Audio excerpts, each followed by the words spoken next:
Collector કચેરી નડિયાદ ખાતે heatwave તકેદારી માટે બેઠક યોજાઈ। જિલ્લા કલેક્ટર અમિત પ્રકાશ યાદવની અધ્યક્ષતામાં કલેક્ટર કચેરી નડિયાદ ખાતે district heat action task force અંતર્ગત હીટ વેવ તકેદારી માટે બેઠક યોજાઈ હતી। કલેક્ટરે સરકારી કચેરીઓમાં પીવાના પાણીના વોટર કુલર કાર્યરત રાખવા, તેની નિયમિત સફાઈ અને જરૂર જણાય તો વૈકલ્પિક પીવાના પાણીની વ્યવસ્થા ઉપલબ્ધ રાખવાનું જણાવ્યું હતું। ખાસ કરીને જિલ્લાના વિદ્યાર્થીઓ, મુસાફરો, શ્રમિકો અને દર્શન માટે આવતા શ્રદ્ધાળુઓને હીટવેવની નકારાત્મક અસરથી બચાવવા માટે તકેદારીના સવિશેષ પગલાઓ લેવા જણાવ્યું હતું।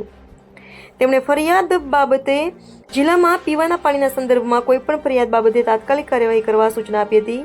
ઉપરાંત ગરમીની સિઝનને ધ્યાને લઈ પરવાનગી વિના કોઈપણ રહેણાંક વિસ્તારની બિલ્ડિંગ કે મકાનમાં જ્વલનશીલ પદાર્થોનો સંગ્રહ ન થાય તેની ખાસ અમલવારી કરવા જણાવ્યું હતું।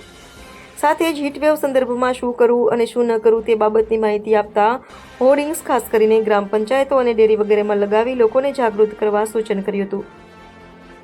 આ સિવાય એસટી બસોમાં પીવાના પાણીની વ્યવસ્થા રાખવા, જાહેર સ્થળો પર સ્વયંસેવકો, એનજીઓ તથા દાતાઓના સહયોગથી પરબ ચાલુ કરવા, ખાસ કરીને બપોરના 12 થી 4 વાગ્યા સુધીમાં ખુલ્લામાં કોઈપણ શ્રમિકો કામ ના કરે તેને સ્થળ તપાસ દ્વારા સુનિશ્ચિત કરવા અને પશુપાલકોને હીટવેવ બાબતે જાગૃત કરવા સહિત તમામ સંબંધિત વિભાગોને હીટવેવની એસઓપી સ્ટાન્ડર્ડ ઓપરેટિંગ પ્રોસિજરનું પાલન કરવા માટે સૂચના આપી હતી।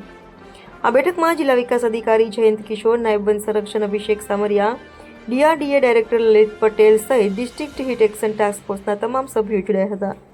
Reporter Naresh Ganwadi, Gujarat crime news, Nadiad.